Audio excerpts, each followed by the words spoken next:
Interesting. So we'll bring on our panelists now. Let's start with the executive producer and showrunner for the series, Josh Friedman.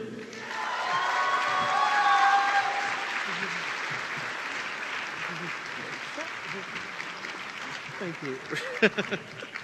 Next up, she plays Catherine Weaver, who has a little bit of a secret she's keeping from those around her. She also happens to be a rock star, Shirley Manson.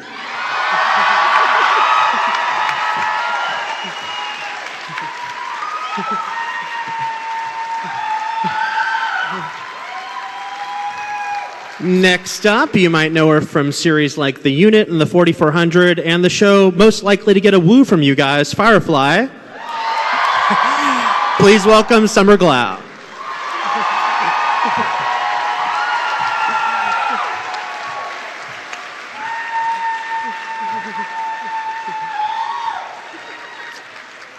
So I'd be remiss if I didn't say with that clip reel, the whole thing was really cool, but the final shot, what's going on there?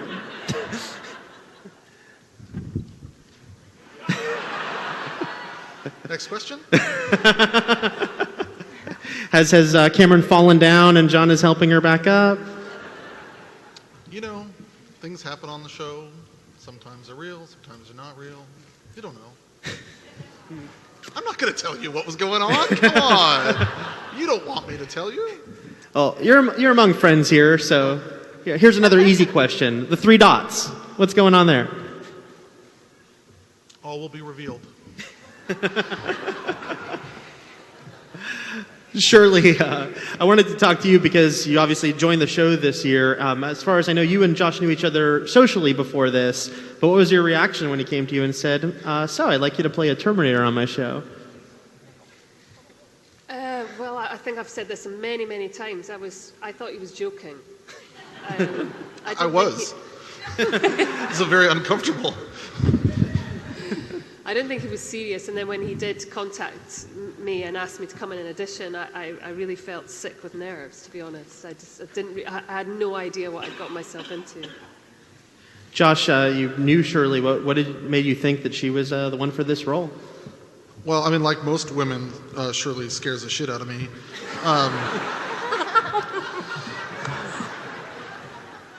Adam Baldwin told me to be funny. Well, Summer, this sort of ties into that little clip we saw there at the end with Cameron and John, but I wanted to go back to a scene earlier this season that I thought was pretty fascinating, which is the scene when you came to John's room and dropped your coat outside and go in. And my question there is, clearly she's trying to manipulate him, but what is the line between she's doing this because this is her programming and she needs to protect him, and that there is actual emotion there? What do you think about that? Well, that was one of my favorite scenes. I mean, Thomas and I can't stop laughing when we have to do that stuff together, but we really enjoy it because we've been working towards it for 2 seasons now. I loved the addition of the Riley character because I really felt like it gave me an opportunity to ask questions about Cameron's position being threatened and if she's capable of feeling insecurity and jealousy. And so I tried to make it, I tried not to take it too far, even though I wanted to like have a cat fight with her and, really go after John. I tried to be subtle. Shirley, since you're also playing a Terminator, I'm curious, what do you think? Do you think your character has sort of a line that she cannot cross emotionally, or is there times where, despite her programming, maybe there is a strange notion of emotion involved in her decisions? Well, I don't know if that's if any of us really know the answer to that question, to be honest. Like, does a machine experience emotion because they've been programmed to such an extent that they become they develop a sense of emotional intelligence? I don't know. I mean, I couldn't answer that question. What I find really interesting about playing a robot who isn't overwhelmed by emotions in any way, they are capable of acts of great cruelty, and also capable of doing good things by complete default. And I think that's sort of interesting to investigate. Josh, the show has such great character moments and introspective moments, which leads me to my next question, which is, when is Shirley and Summer going to fight? You should have been in the green room a few minutes ago. I mean, it was just brutal. Over that last sandwich? Over the last sandwich. So the CBS Paramount sandwiches, not the Warner Brothers sandwiches, Right. which are not as good. Well, someone asked me that the other day. I mean, who would win in a fight? I mean, and I mean, as much love as I have for Summer, I mean, I think Shirley would kick her ass. So It's true. Age over beauty. So is that a scene that, maybe we can look forward to eventually down the line? Well, there's that mud wrestling scene when we're in our bikinis. There is the mud wrestling scene. Right. There is the mud wrestling Set your scene. DVRs for that one. Yeah. Josh, there's been some fans lately who've been saying they don't feel there's been enough Cameron in their lives. What can you tell them about future episodes?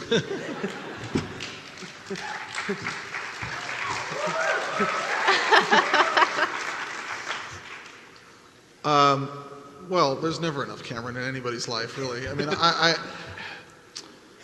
Summer and I have talked at length about this because I agree, and I think that, on the one hand, it was something that I don't want to say that I tried to write Cameron out of episodes because I would never do that. I think that I just was kind of in this place where we were really focusing on the Sarah character for a few episodes, and I think I'm kind of the feeling like if you're going to do something, do something. And one of the challenges with the Cameron character is that she's as much, if not more, of an alpha as the Sarah character. And sometimes it's kind of fun when they go and do missions together, and it's kind of this weird, strange buddy cop movie. But if you really want to investigate, Sarah, it's sometimes hard to have Cameron around, and so it became a bit challenging. That said, the last 6 episodes, I believe, have a lot of Cameron, and there's some stuff in the last few episodes that I think are pretty amazing for Summer. Those clips showed quite a bit, or at least the very beginning of them did, of Catherine Weaver's daughter, which I thought was really an excellent addition to the show and added a creep factor to all of Catherine's scenes. For you, Shirley, what was that like, finding out that this mechanical character was pretending to be a mom to this little girl? Oh, I loved it. I mean, I think, just watching what's happened with Octomum is an example. Is an example of how society views, a bad mother, and I relished the whole concept of playing the machine Terminator mom opposite Savannah, because it sets up a great, relief to Catherine Weaver and helps the audience really sort of, it's that hiss factor, when you walk on stage and I welcome that. I love playing this sort of villainess, and having a child there sort of sets that up for great triumph and public scorn. And I have to ask, we were just talking backstage about this, about how awesome that scene was where you decimated that warehouse full of people. How was that for you to get to do? Thank you. Well, I was saying to Josh earlier on, when I watch the episodes, I watch them in real time, like with you guys, and I spend most of the time criticizing myself and feeling very self-conscious, but in that scene, I sat there and I was thrilled and I totally believed in myself. I got sort of lost in it. I was like, wow, I am scary badass.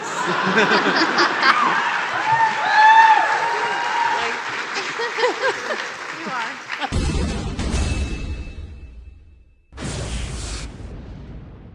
You read a script and it says you pick up a staple gun and put it to your face. What do you think? Was that a fun moment for you to play?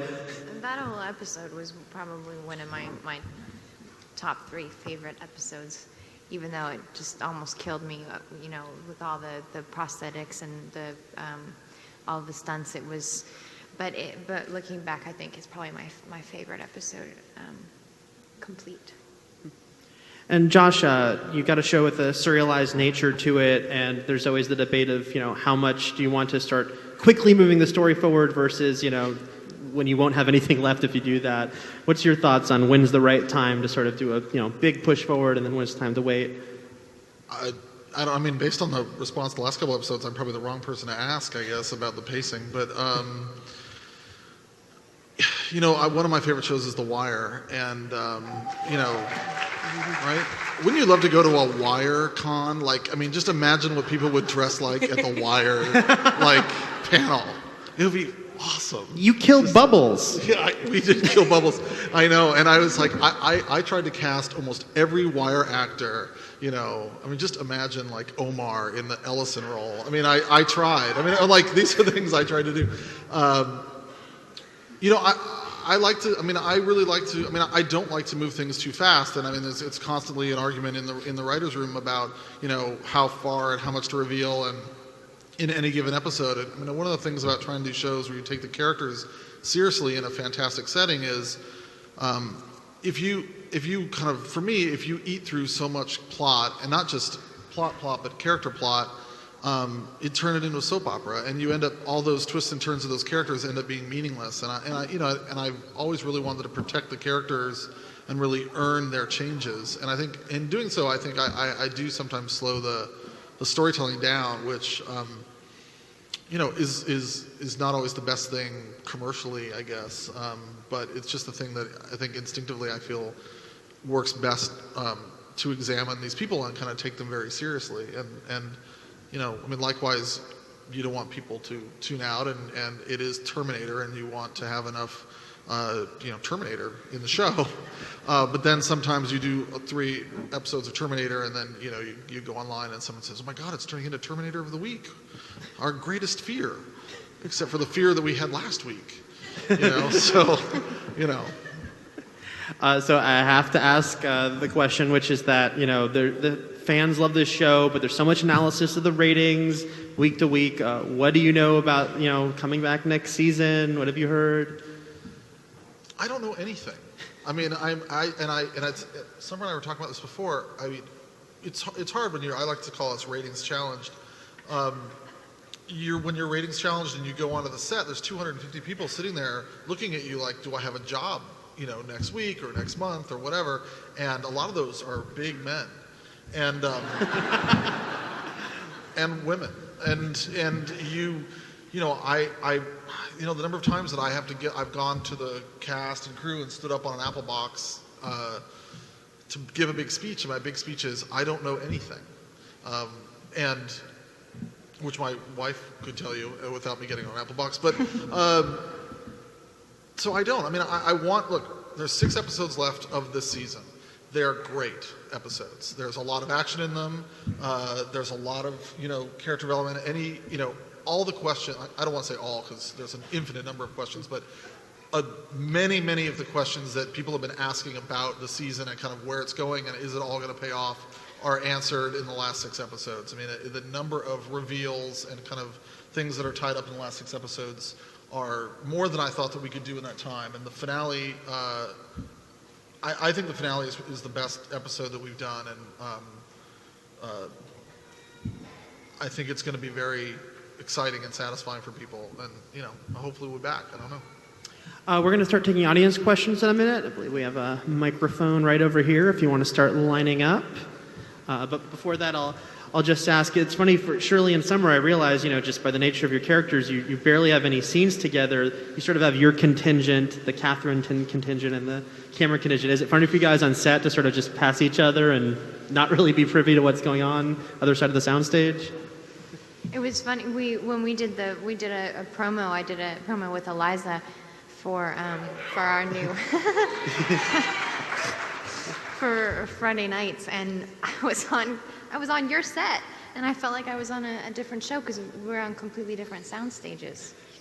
But everything on your set is so white and clean, and our set is so dirty and dark. So, fighting or not fighting, will we get to see these two together anytime soon on screen? Yes. Yeah, there is. There is a scene. Yes, you will see them together. All right, so everybody has a scene with everybody. Everybody has a scene with everybody.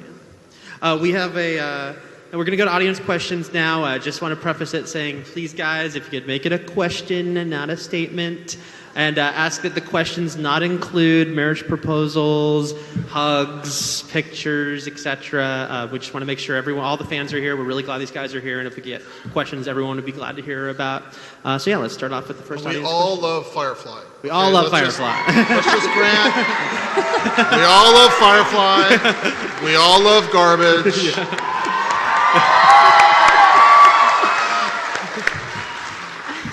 And we tolerate me. Hi. Ooh, sorry. My name is Max Alexis. I'm with JustPressPlay.net. I was wondering, Summer and Shirley are both wonderful women. Shirley, what's it like to go from being in a huge mega rock band to being a series regular on a weekly TV show? It's really surreal. I mean, I've been making music since I was 15, so it's something that, comes almost naturally to me at this point, and then to come onto a set for the first time in my life is like being taken back to kindergarten. It was scary and exciting, but I felt like a real novice, and actually didn't understand a lot of the lingo that people were using, and I would look blankly at people when they'd say things like, "We're going to force you tonight."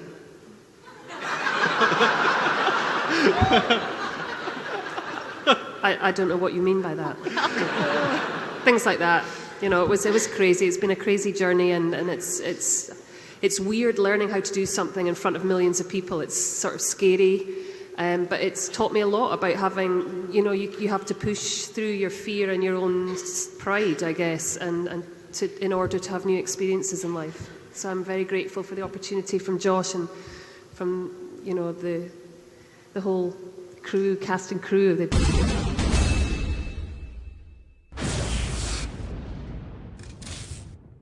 Big fan of the show, Shirley. I'm a big Garbage fan, and Summer, you're the most beautiful Terminator ever.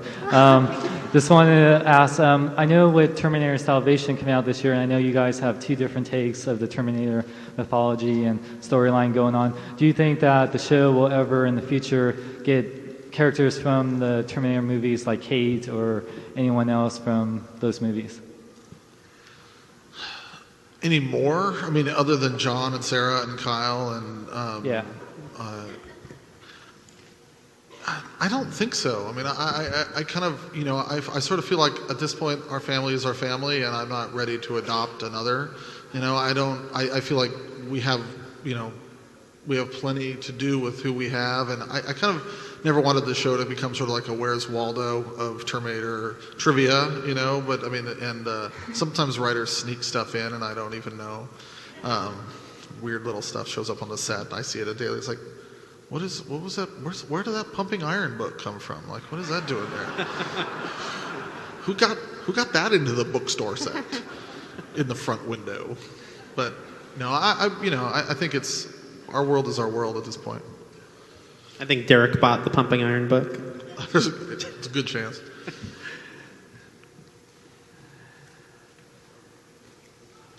Hi, Josh. Hi, how are you? Good. Big fan of yours.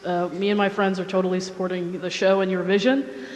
Just wanted to know about the finale and sort of generalities. I know you said on the blog you're wrapping a lot of things up, but will it be a cliffhanger? Will fans be satisfied if, heaven forbid, we don't get a third season? Can you talk about that a little bit? Well, I hope that if we don't get a third season, nobody is satisfied. I mean, I hope... it's always, people ask me that question, I'm like, well, I hope you're all pissed. I mean, I don't think there's a way, if people are fans of the show, it's very difficult to kind of, if it gets canceled, prematurely, it's hard for anyone to feel good about that. As I've said, last year all anyone wanted to know was whether I had a plan, and I had a plan, and I'm continuing with the plan, and the plan, so the finale that I wrote is stuff that, I mean, when you see the finale, you'll see, stuff that encompasses 20 odd episodes of planting and paying off. I mean, there's stuff in there from, the entire series that pays off, hopefully. And so, I mean, that's something that I was going to write regardless. I mean, I think that a finale is like keeping the promise that you made to your fans at the beginning of the season. What is it that they expected to see, and is this feel good? So I think in a lot of ways, yeah, it wraps up a lot of stuff, and yet it also opens up a whole nother set of things. Because I mean, if I didn't do that, I mean, if I just wrote the perfect ending to this series, maybe I would be convincing Fox. I mean, I don't want Fox to watch the end of season 2 and go, well, oh, geez, that's it. Okay, let's move along. Another episode of House.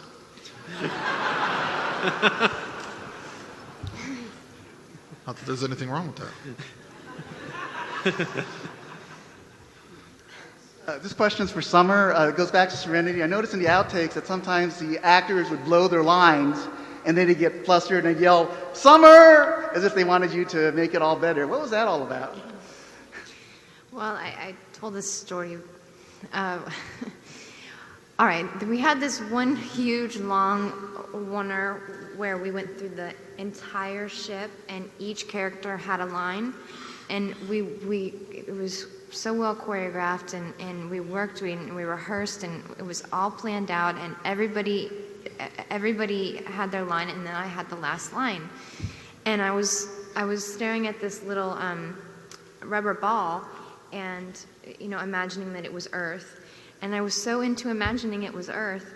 And they did the whole scene, they did the whole shot, and then they came to me, and I just didn't say anything. And so I ruined the shot. And so Nathan yelled, "Summer!" And then from there, it just mushroomed into, I got blamed if anybody messed up their line. And then they started doing it on Angel and Buffy, where I don't even work.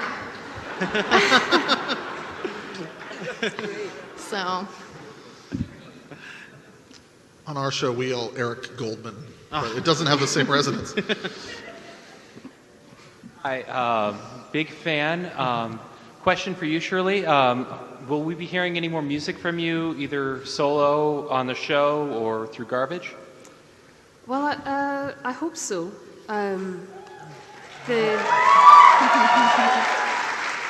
Thank you. People with great taste. I hope I continue to make music for the rest of my life. But I've been really busy with the show. I was unaware that the role was going to be as big, actually, as it turned out to be. And so going to shoot way more often than I expected, it sort of took up a lot of time. And I know it sounds ridiculous, but I didn't realize it was going to be so physically draining. I was exhausted every time I would come home from a shoot. The next day it was kind of a washout, and I'd have plans to go and make music with friends, and I'd phone up and say, I just can't manage it. I'm too tired. So now that we've broken for the 3 months before we find out whether we're renewed or not, I guess I've got no excuse. So we'll see. We'll see. Josh, I just wanted to ask, the very first episode, as he's referencing the very first episode Shirley was on, you had her sing a song. Was that something where you go, I got to do this, got it right away?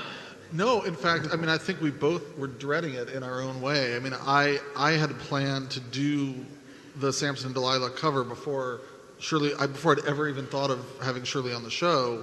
I was going to do that. It was something that I'd been listening to, a piece of music I'd been listening to during the strike, and I just knew that I wanted to use it as the opening. I wanted to do, pick up right where the last stuff left off, and I wanted to do a big musical thing like that. And so, no, I didn't want to ask Shirley because I didn't want her to think that I was having her on the show to sing when I really wanted her to act. And I was sitting with my wife, I'm like, but is she going to be mad at me if I go and get some other, yokel singer who just, who butchers it or does an okay job? Is she going to walk up to me and go, why the hell didn't you ask me to do this? And then I'd feel stupid.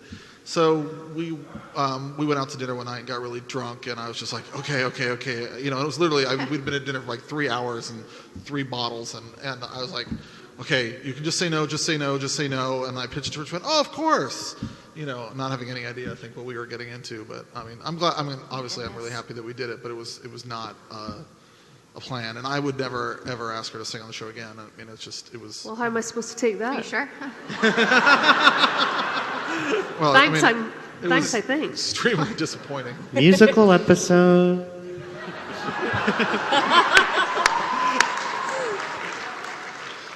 Line of singing and dancing Terminator. Is that? Singing, dancing, watching.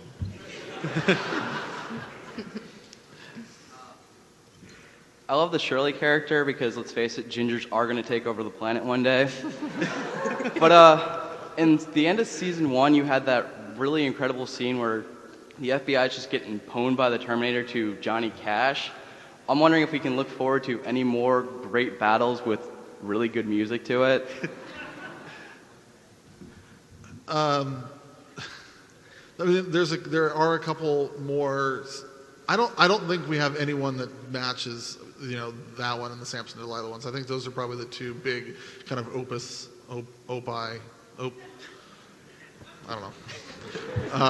thingy-majigs that we did. But there are a couple more sequences that have pretty significant pieces of music, including the famous and will be soon famous "Donald, Where's Your Trousers?" Or Trousers, as I keep on explaining. As she keeps explaining, because it's a Scottish folk song. Trousers. We've got time for about 1 or 2 more questions.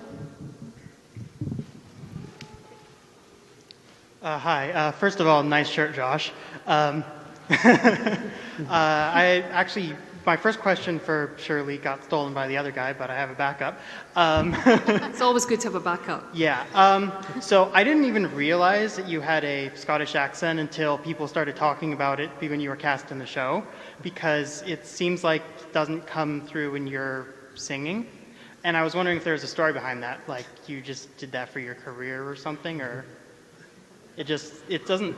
Have you ever heard popular alternative music being sung in a Scottish accent? Right, but the thing is, I think that would be awesome. So,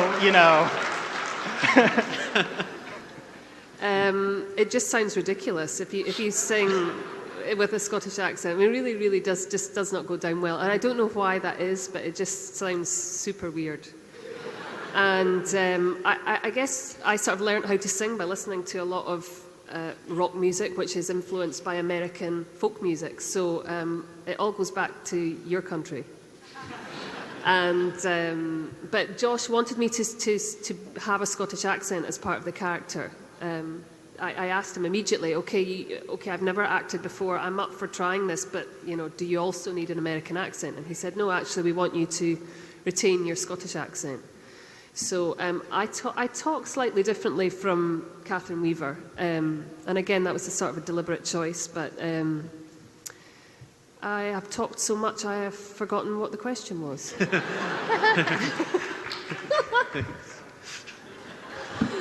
All right, one last question. Make it a good one. Hey, how you doing? It's kind of asked already, but so there's going to be no continuity ties to the movie at all. It's going to be completely separate entity type things. And also, can we look forward to one of you freaking out on a white guy? Oh, can we have one more question? Make it a better question. No continuity, no freaking out. Next question. This one is possibly a little tough, but I think it's not going to be a problem for anybody. First of all, I want to say welcome to the ladies, and Josh, appreciate your coming up here to see us, especially since I missed you last year. My name is Richard Stephen Hack, and I have 2 questions for Summer. They're very quick. One question. Okay, we'll take the first one then. The question is, do you like where Cameron ends up by season's end? Season 10? By season's end. By the end of the season, do you like where Cameron ends up? Oh, Josh.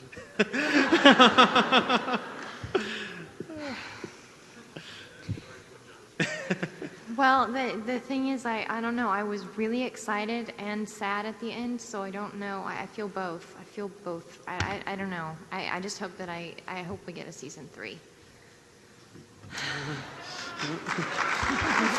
Well, I think, Summer, you speak for all of us here that we're hoping for season 3. I want to thank our whole panel for being here today, and watch Sarah Connor on Fridays.